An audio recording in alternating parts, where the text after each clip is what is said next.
because the emotional agility is very key in these environments. And emotional agility can make a difference.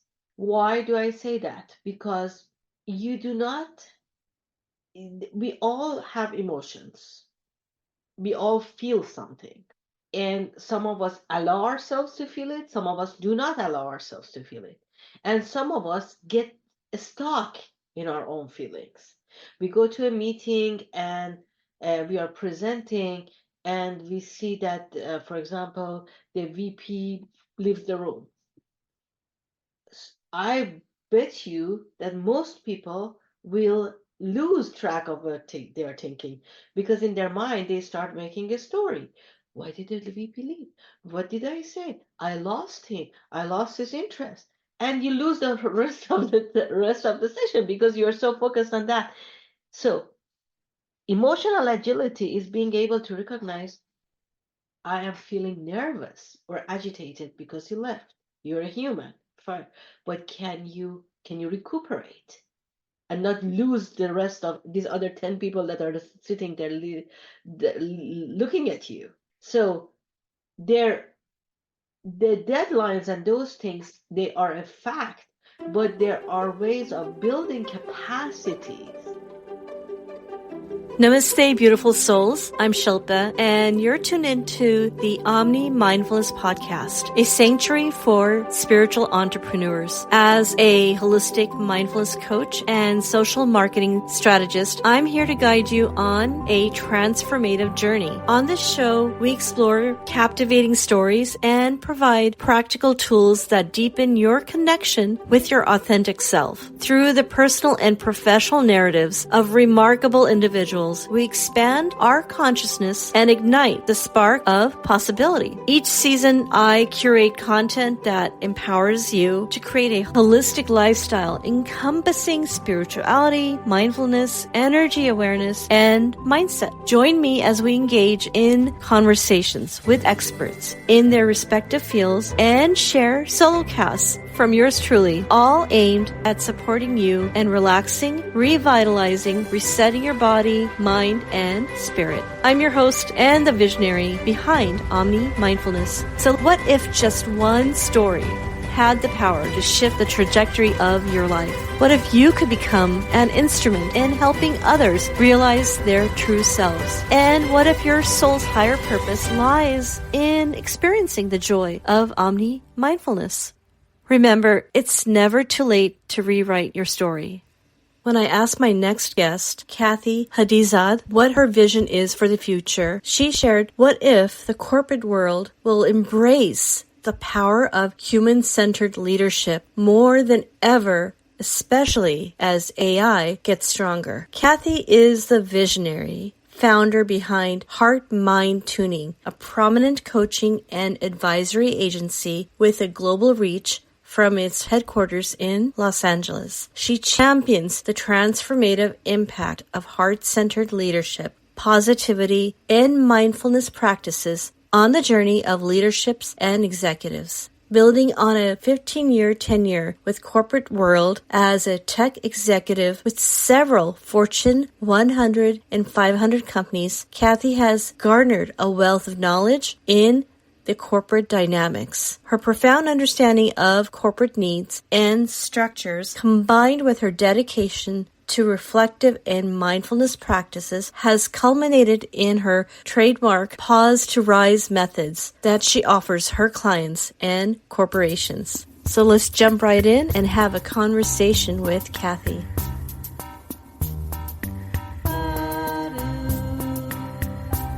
Welcome, Kathy. It's been so many months for us to get this organized.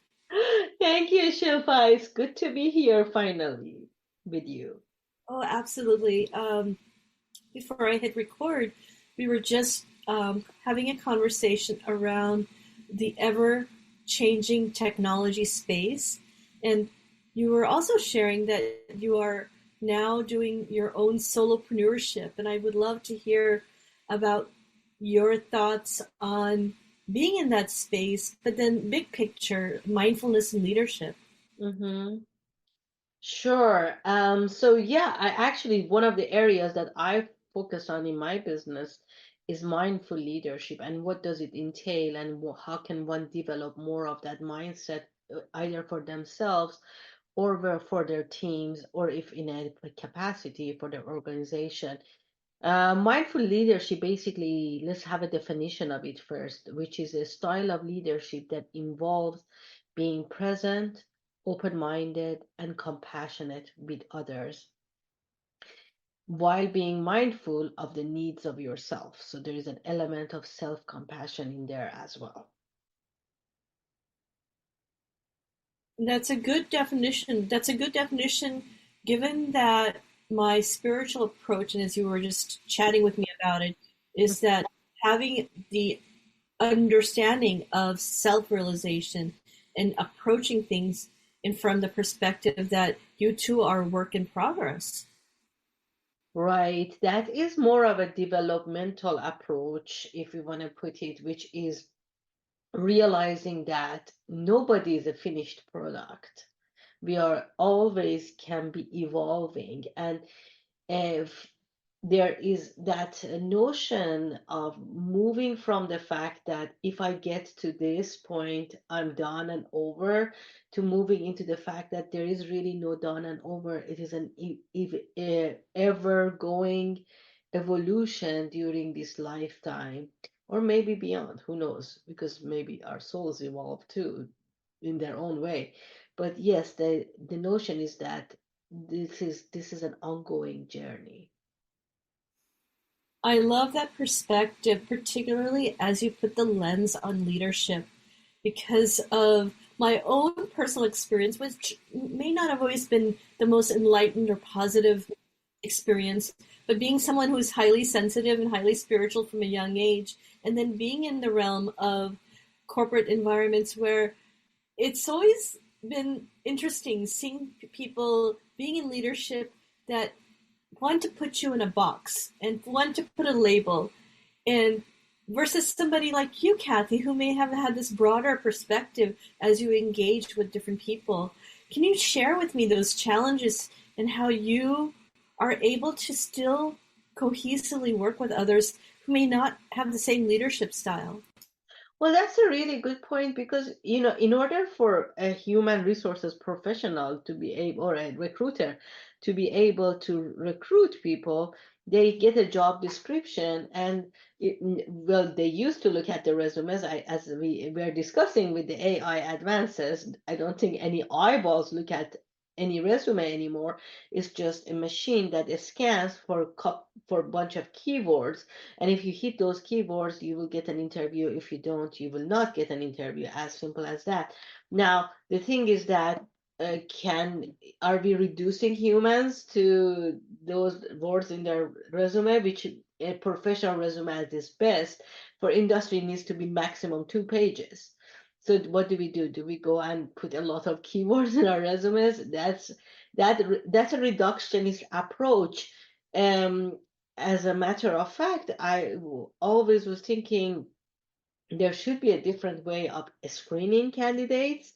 And I'm hoping that with the AI advances, we will see a different way of screening candidates, because this is no way any reflection of a person's talent or ability or skills that they can bring to the table. But the interest of time, I think that has been what has been available to the professionals in that field since, I don't know, 19th century or whatever the case is.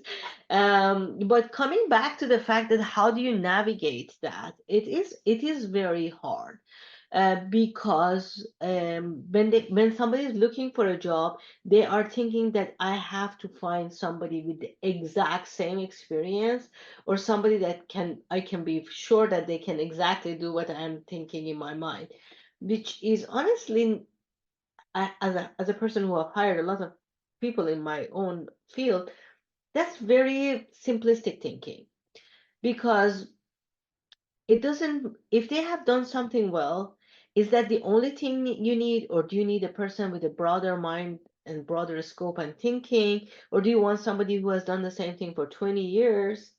I mean, what kind of person do you want to hire? That's a question that normally hiring managers do not think about it a lot. They mostly think about what the skills am I looking for? But they do not look what kind of capacity, what kind of characteristics I'm looking for in a person.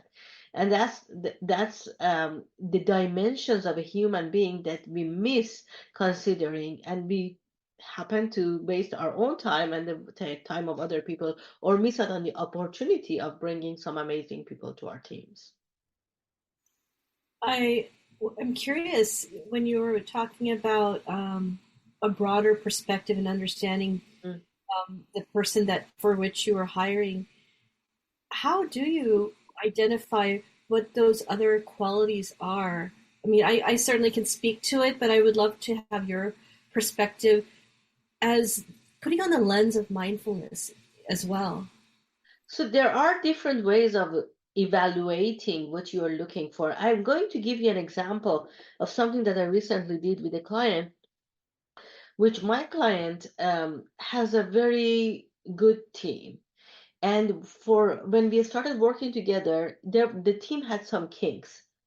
And the kinks were coming from the fact um, that he had hired people based on diversity. And I'm advocating for diversity. I come from a different background.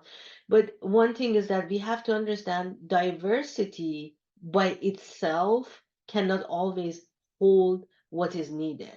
You need to have the merit. You need to be able to hold on and be able um, to catch up with an environment, or you will be miserable, frankly, even if you're getting given the chance. And the person was experiencing that, oh, I did not rely on my network this time. I went and hired people to be have a more diverse team, and now I'm seeing that the team has some kinks. And one thing that we did was using one of the assessment disc profile assessments to see, okay, what is the combination of the people in your team? What kind of characteristics do these people have? Do you have people who are all of them very analytic? Do you have people that are able to sell somebody something?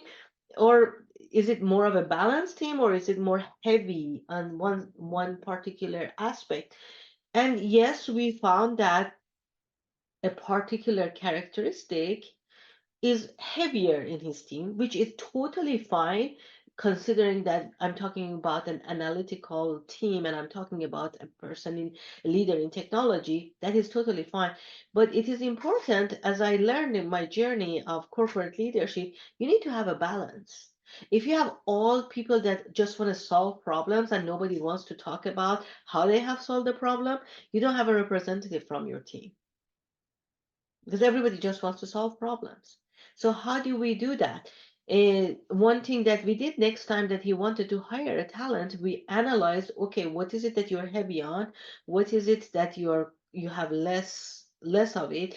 And this role that you're looking for, what does it really need? What do you think? What kind of a person needs? Do you need somebody that is just very good into coding? Do you need somebody that's more outgoing? Do you think that what kind of characteristics do you want to see in that person? And for the first time, he actually was able to go back to the HR of the company and say, the people that you think are right for me to interview or to go through the process, can we have them have a disc assessment to see what kind of characteristics they have? And that was a very unusual thing. There are all these assessments available, but like organizations do not really use them. There is data available. Use the data intelligently. You do yourself a service, you do the candidates a service. But there is a shift that needs to happen in the consciousness of the people, in the awareness of the people. When you are talking about mindful leadership, yes, we can do the same thing that we have done for the 20 years and go on with it, or we can start being more present with what's happening in the world. There is a lot of tools, there's a lot of technology, there is a lot of data available. I don't know it. Maybe I can ask the HR to look into it. Maybe I can ask the recruiter to look into it. It's a matter of opening yourself up to other possibilities rather than thinking, oh, I know it all. I know what works.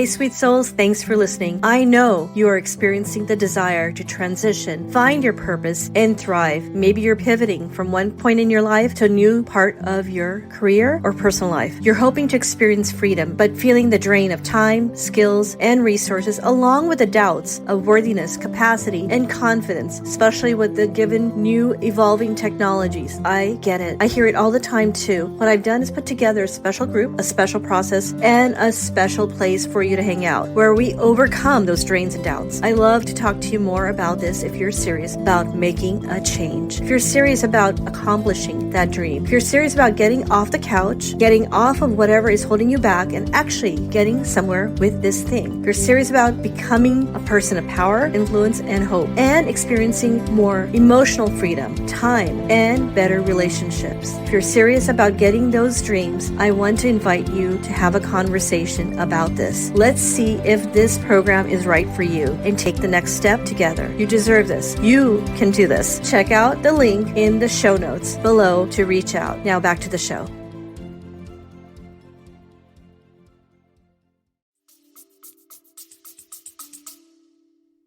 Absolutely.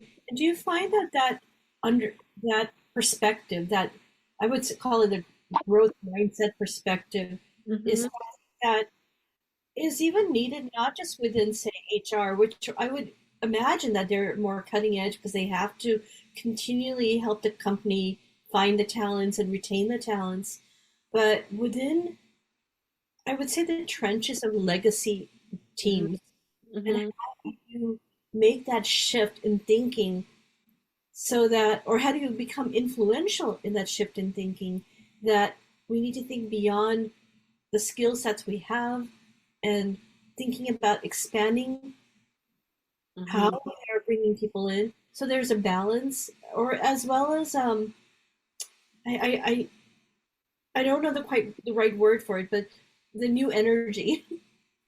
Yeah, yeah, I get what you say. So let's think about this even from a mindfulness perspective, which in mindfulness, one of the things that we learn is to have a beginner's mind.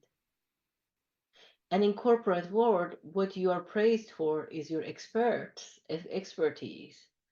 So how can you show a growth mindset while not clinging to your expertise? That's a challenging position to be. But the whole theory of Carl Dweck that came up with the idea of growth mindset is, can I let go of my attachment to what I think I know? Because who is to say what you think you know is the ultimate? That So even, go yeah, ahead. please. No, go ahead. No, no, it just reminded me of an instance during my corporate days where, and this might be related to the point you just made, that sometimes even, right, um, that having the ability to understand the history of a team and the evolution of whatever they're working on, Mm-hmm. taking that into account can help tremendously because that history is going to tell you the story of where they were and how far they've come. Sure, sure. Yeah, yeah, And yeah. That is important. so then if you take that into account from the HR and leadership perspective, that also helps you with this growth mindset. Now, have you seen the history of teams or history of products be factored in as teams evolve? Um, there is no doubt that the history plays a role. I mean, people need to know what has happened before in order not to repeat the same mistakes or even the same learnings. So that's an important factor, no doubt about that. But the problem comes when there is clinging and when there is fear to pull the plug, especially if you are venturing into a territory that you are thinking, I don't wanna pull the plug because it might look like a failure. But sometimes being able to pull the plug halfway through an effort, when we know this, we see that this is not going well, that is this definition of the right mind. So all of this requires one thing, and that is evaluating in the moment by moment, what seems to be the right thing to do. That moment by moment is key. So if we feel we are an expert and if we feel that we've seen till the end of it, we don't see many possibilities. But if we are thinking, what am I missing by not saying when evolve and constantly questioning and having that inquiry, then we will see there are many possibilities. I mean, there is a famous quote that it says, "In the beginner's mind, there are many possibilities. In the expert's mind, there are few." So that's a very beautiful quote from Suzuki that I think we all can remember when we feel like I I know this is gonna work. How do you know? Is there the only way to work? Can we become more curious and go into it and still question, is it still the right thing to do? What is telling me that this is the right thing to do? Yes. So three things come to mind based on this point you just made. When decisions need to be made by leaders in organizations, there is historically a tug of war between the old school thinking, or maybe Hmm. history based thinking, and the fact that expertise sometimes has a greater weight, and rightly so, because they also may have the history and maybe scientific data. But then balancing that with the idea of what I often think was like a startup mentality, which is more growth mindset, and when to learn how to pivot. And what does your leadership and mindfulness lens tell you about that idea? Because it sounds like a lot of what you're saying is we need to be able to have the curious mindset, ask the questions, so that we know if we need to make a change, it's time to make the change. Right. So yeah, it's that agile thinking, and agile thinking definitely is easier when you have a smaller team, a smaller a number of stakeholders than when you're in a big enterprise or a corporation with many stakeholders. That is a given. But there is something in here, and that is that agile thinking doesn't need to be with regards to the whole project or a whole program. You can have that vision for the whole thing, but still have checkpoints or markers that can tell you about how the project is going. I have had the experience of being in a software development project that I think it turned out to be way over budget. I don't know, over $10 million or whatever was the budget at that time. And we kept going. Um, it was a legacy technology that we were using to to develop something further and further and further and have reporting with newer technology on top of it. But the legacy thing, there were not enough developers who would know that legacy technology.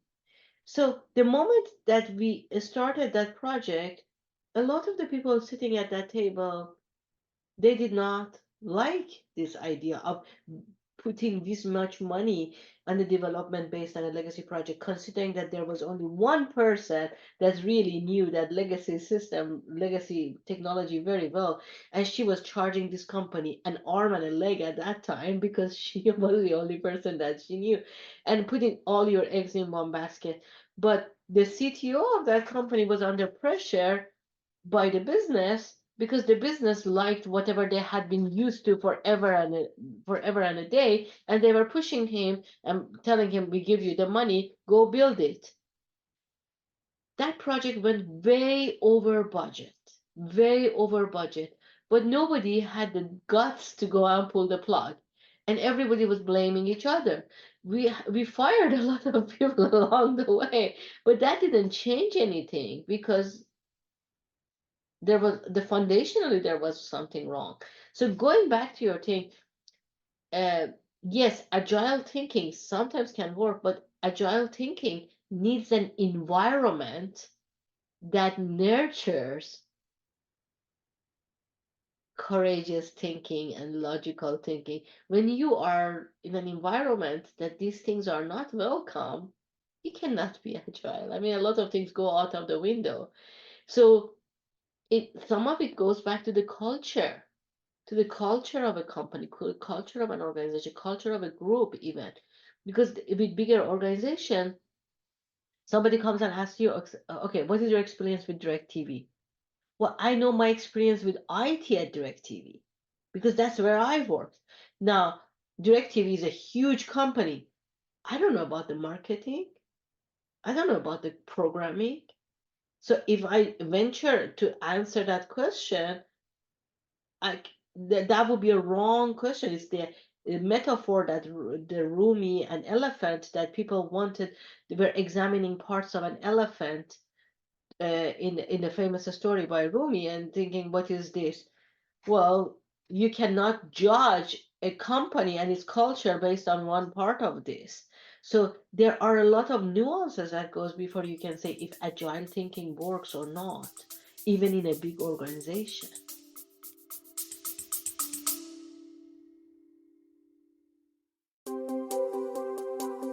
Hey, sweet souls, I love hearing from you. Fan mail is turned on. Check the show notes and send me a message.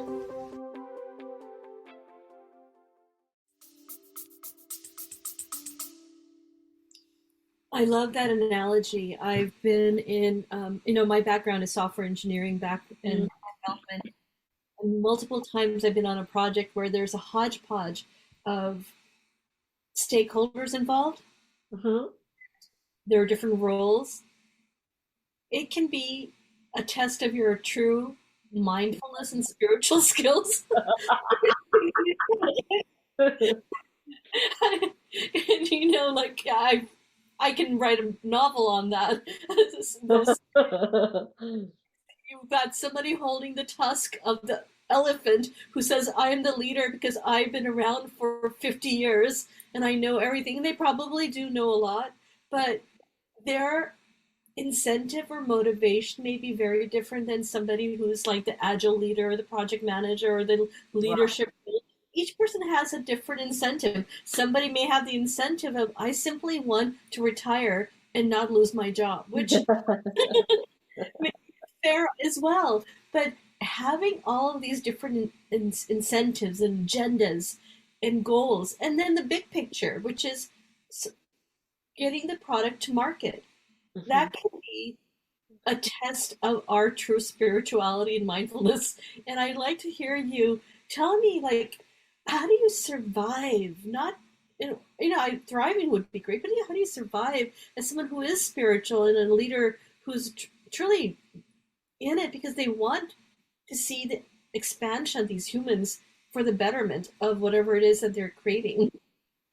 This is a really, really, really good question, Shilpa, because because in corporate America, you have to deliver. I'm sure you remember those days. You have to deliver. You have to deliver within budget, within the time frame, all of that. So delivering is a given. And it can be at the expense of you working weekend, working 80-hour weeks, whatever the case is. So then the thing that becomes very crucial in here is that what keeps my people motivated? What keeps them going? And I I have some answers, but there is it's by no means a conclusive list of what is possible. But I can tell you, like I uh, I have a client who works for one of the big tech companies, and she was she has a boss who is very much about delivering, and she's a very high level person. And then she was imitating the same thing because that's what the boss is saying. And then when we started working together, she realized, oh, there is something called development. And we talked about emotional agility because the emotional agility is very key in these environments. And emotional agility can make a difference. Why do I say that? Because you do not, we all have emotions, we all feel something. And some of us allow ourselves to feel it, some of us do not allow ourselves to feel it. And some of us get stuck in our own feelings. We go to a meeting and we are presenting, and we see that, for example, the VP leaves the room. I bet you that most people will lose track of what they're thinking because in their mind they start making a story. Why did the VP leave? What did I say? I lost him. I lost his interest. And you lose the rest of the session because you're so focused on that. So emotional agility is being able to recognize I am feeling nervous or agitated because you left. You're a human. Fine. But can you recuperate and not lose the rest of these other 10 people that are sitting there looking at you? So there the deadlines and those things, they are a fact, but there are ways of building capacities in yourself, in your team, looking at things differently, helping your people develop so they can develop these kind of capacities that we are talking about, like emotional agility that I just mentioned.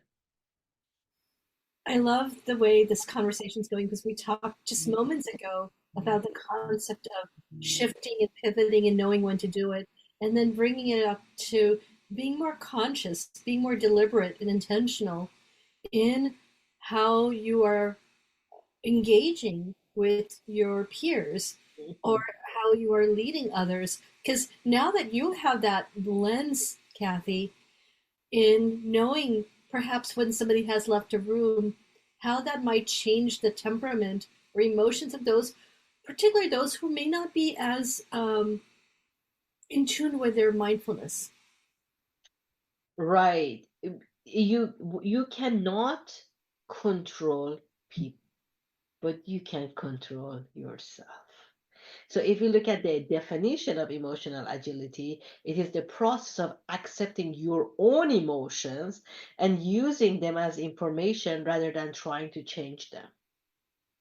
So if you're able at that time to see, okay, I felt agitated, maybe I should take a 3 breaths and bring myself to the moment.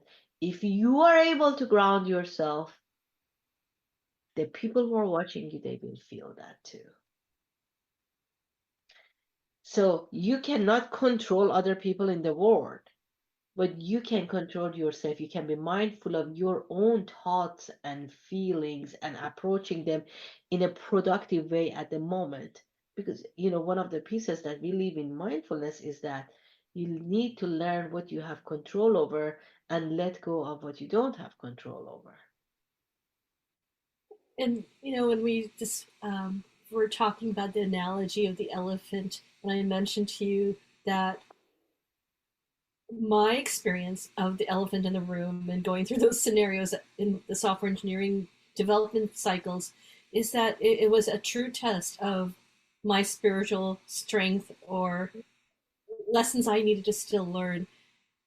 And I believe that what you've laid out is a foundation for someone perhaps who's still very young and entering the field Mhm. of, of working in any environment, whether it's corporate or startup, and having that mindful leadership lens, whether they're receiving that coaching directly or Mhm. perhaps they have to learn to become their own coach, which is what a lot of us have to do. Unfortunately, I think it would be nice to know, though, how could you offer maybe like three tips? It could be for someone young who's entering this area and Hmm. they feel stuck because I've been there. I Hmm. wish I'd received your knowledge and wisdom 20 plus years ago. I wish the same thing too, Shilpa, because I have been in those boats myself too. Please continue. What are some three things for a young person starting? Okay, I, this is really basic, but remember that your breath controls your mind. And if you do not know what I mean by that, when you're listening to this podcast, you need to know that. You need to know that. That's your survival mechanism in corporate world. Number one, and number two is learn to lose fear, whatever that means for you. Even if you have to hire somebody and learn, deal with it, do not forget that, because it's the fears that will keep us at one place, that will keep us losing that agility. It will keep us small. So learn to lose the fear.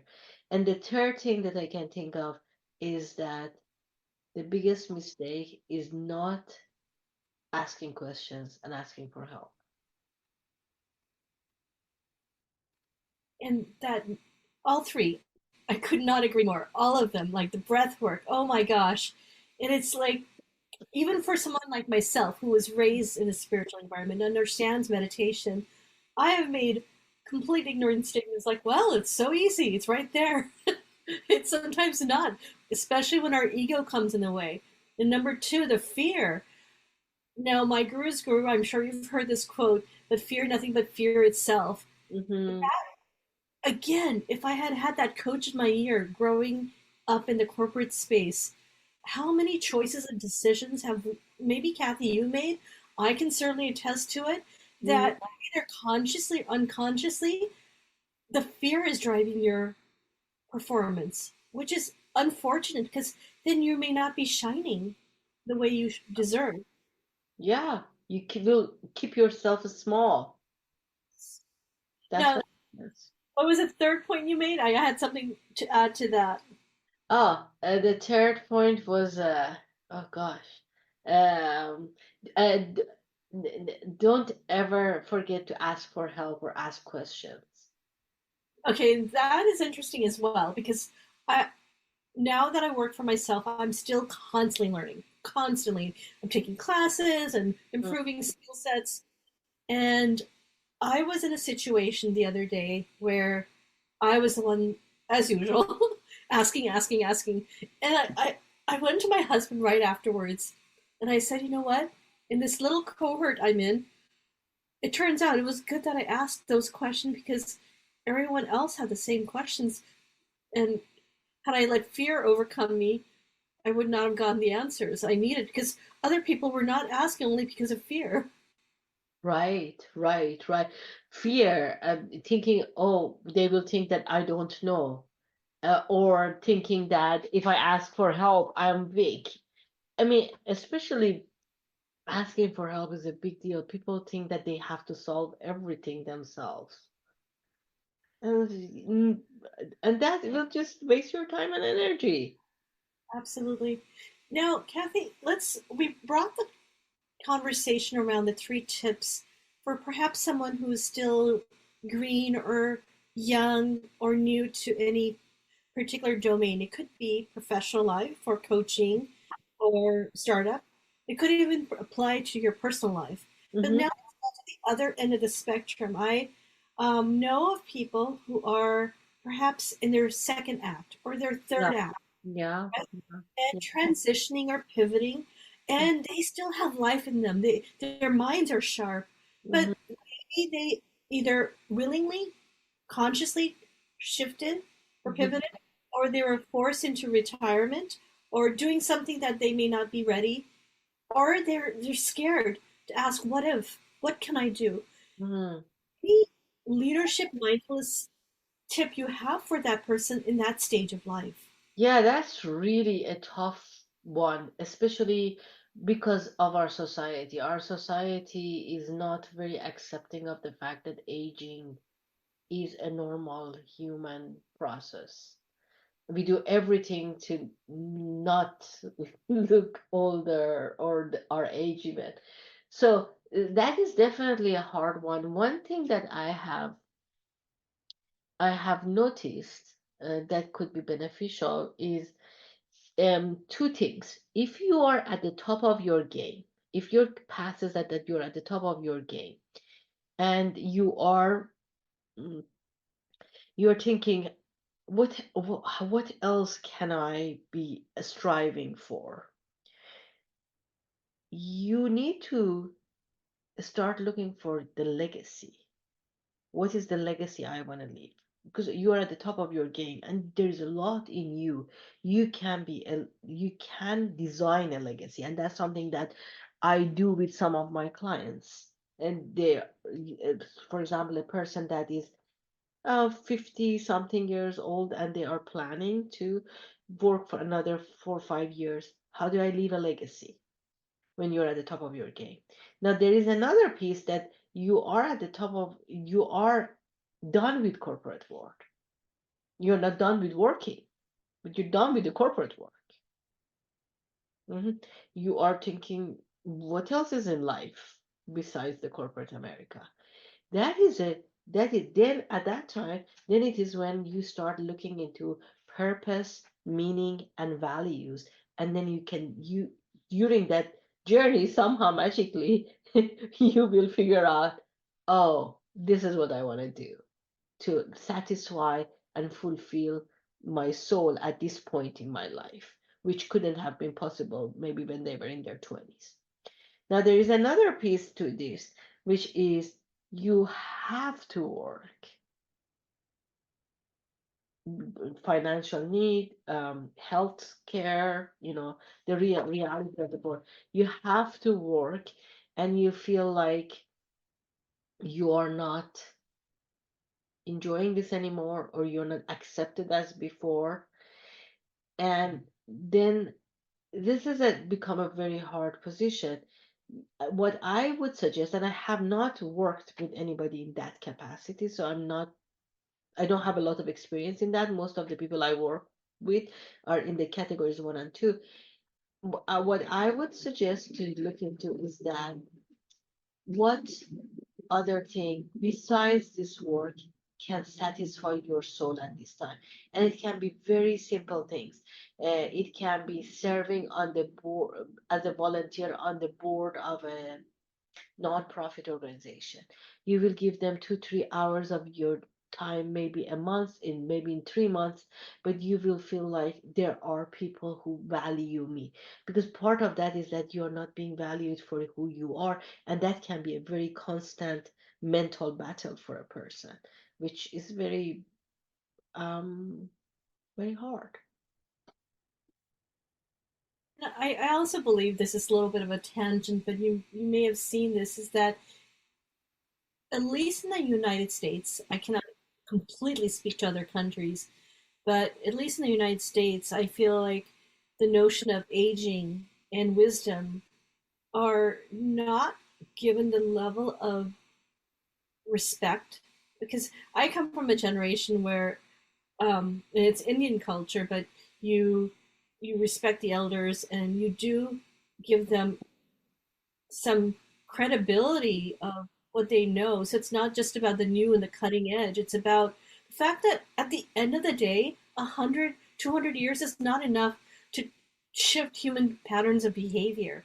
The lessons that we have learned for hundreds of thousands of years, that wisdom are the true testaments to how you may see things evolve. So perhaps you could speak to how you've witnessed. I have witnessed the same thing. We live in a capitalist country. In a capitalist country, as long as you are useful to the system, you are valued. And I would I've challenged myself. I've been doing it, and I challenge anyone who feels fear that, well, talk to me, reach out to Shilpa or Kathy, because honestly, it, that notion is going to make you feel small. Yeah, it is reductionist for sure. But think about this, Shilpa. Like I had another interview yesterday. I mentioned this, and I'm saying this again. Look, Madonna, she is remarkable that at the age of 65, she's able to go sing, be on a tour, perform, have a great body, and people disregard all of these positives, and they start talking about, oh, she has wrinkles. Good morning to you. Is that all you can see out of this astonishing capacity that this person has? She has wrinkles? Yeah, she's 65. What did you expect her to have? I mean, the mentality of the crowd is that the youth is shiny and amazing and all. Look, the beauty industry is a good industry, but we have to look at. I live in a city that there are a lot of plastic surgeons that they make a living out of people's desire to look younger and younger and younger, and they do not necessarily look younger or better even with any amount of money. So can we can we allow ourselves to see the fact that we can age gracefully? That's a cultural shift, and I have to be honest with you, Shilpa. I don't know if we will see that in the majority of a nation, because this is a capitalist country. Unless the nation comes to a understanding that they want to be in a different level of consciousness. And Kathy, really, this goes back to something that you articulated moments ago, which is you cannot control other people. And while the external conditions and perceptions may not be something we have control over, the one thing we have control over is our own mindfulness, our own Absolutely. our own approach. So, do I choose to continually learn and grow and have a learning mindset? Absolutely. Sometimes it's not necessarily because I'd rather do that than go for a walk and have fun. But it allows my brain to continually grow. It keeps me at the cutting edge as necessary, and it also allows. Um, I love it. I believe it's like some level of creativity that gives you hope.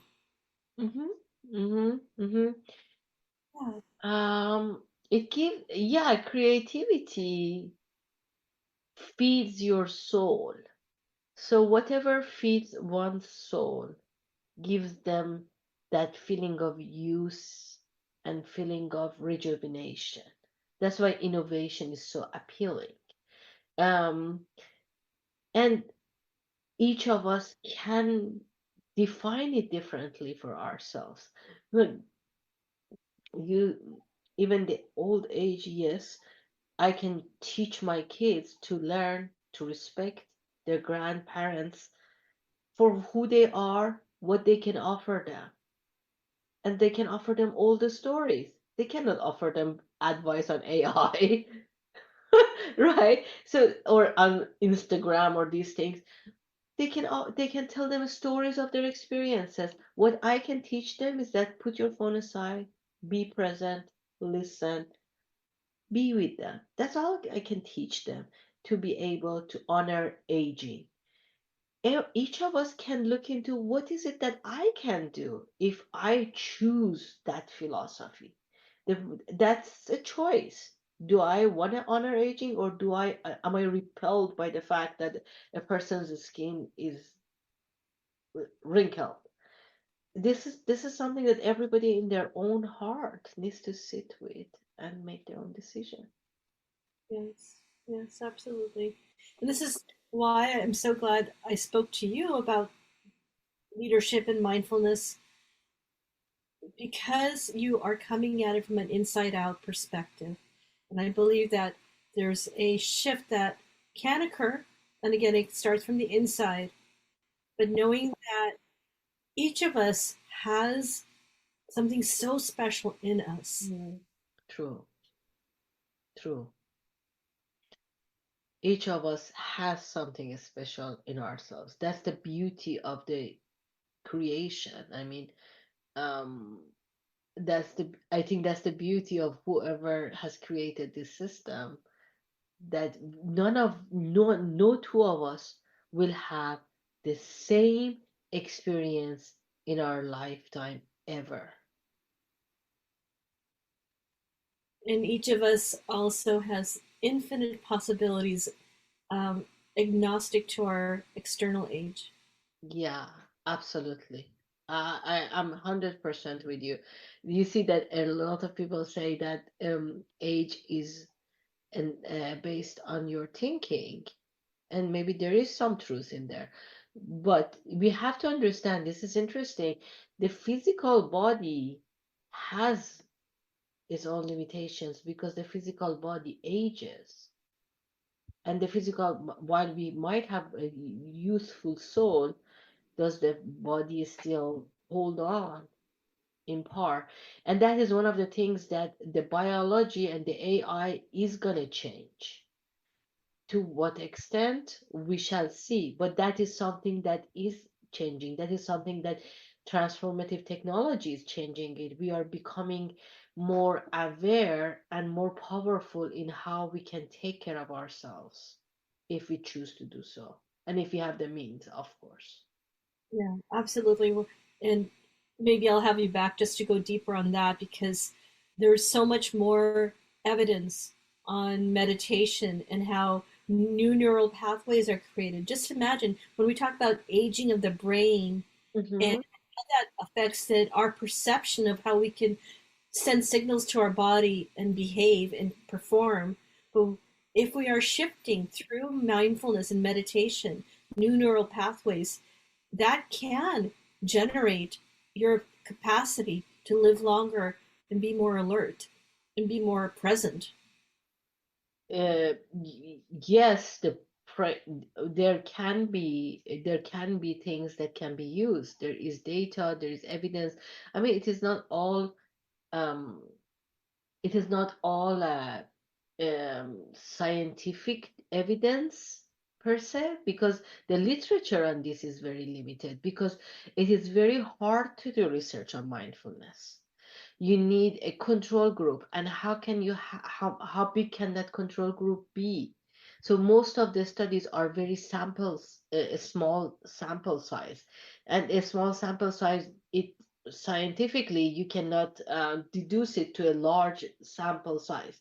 But the thing that there, even the research here and there is showing that it can change the cognitive function. It can boost. Now, do I say that there is a direct correlation? No, because science hasn't proved that. Do I say that it can be beneficial? There has been instances that it has been beneficial. By no means I will ever say that this is a recipe for everyone, ever. I really think the thing that keeps the brain young is taking advantage of the neuroplasticity and keeping the brain and thinking flexible. That is scientifically proven. If somebody wants to use mindfulness as part of experiencing with that, there is some research, so you can go and experience. But we have to be careful, because one of the things that I'm very careful about is not to say things that will overpromise and under-deliver, especially when there is not enough scientific data for it. Yes, yes. Well, we will definitely have to have a deeper conversation if you're available for a podcast, because I can see us just going deeper into the fact that then we're entering the realm of subtle energy and Mhm. understanding that while in the more modern era, especially the Western world or corporate world, you want to see it to believe it, but understanding that there's more to what meets the eye. I agree with you, and especially in corporate world. I mean, I think maybe that's something that we can discuss. People do not understand the impact of the stressors and the impact of exhaustion in the long term, on their longevity. That is something that is real. Um, you do not see the impact immediate. Nobody sees the impact immediately because the body is young, the cells are young, but in the long run, the exhaust it can increase the rate of exhaustion. So that is something to be really mindful of. Yes. Well, Kathy, I sincerely could talk about 10 more things that and go deep with you. Thank you so much for your presence, your wisdom, and your heart. And I really felt it. And I truly look forward to a deeper conversation in the near future with you. Thank you so much for having me, Shilpa. I appreciate the opportunity. Of course. And those who are listening, they can find your contact and ability to work with you in the show notes. And anything you share with me, I will make sure my socials promote it. I appreciate that. Have a lovely day. You too. Thank you.